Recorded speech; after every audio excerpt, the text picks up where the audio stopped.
So here we are seeing cardiorenal syndrome. So in cardiorenal syndrome,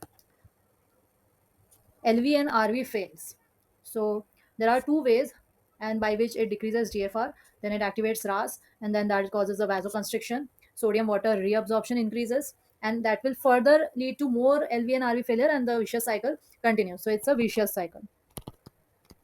So now we'll see how this both the two ways by which the LVRV failure leads to decrease in GFR.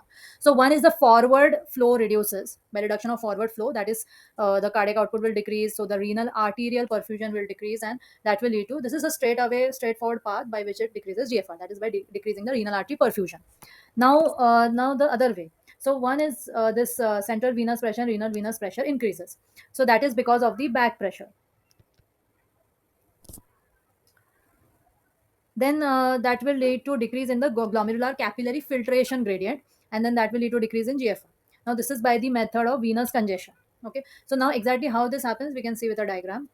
So this is the renal vein, so the renal venous pressure is increasing. Now here the renal vein is communicating with the renal arteriole by vasa recta. So here the vasa recta pressure will increase, so now that leads to fluid leakage. Now, this fluid is leaking in the tubular interstitium. So, there is a tubular interstitial edema that will put pressure on your tubule. So, the intratubular pressure will increase.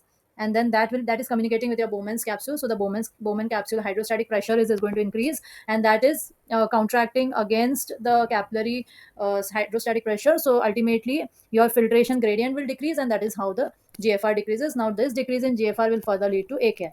So this is how cardiorenal syndrome. So in acute failing heart, how the AKI happens is by cardiorenal syndrome.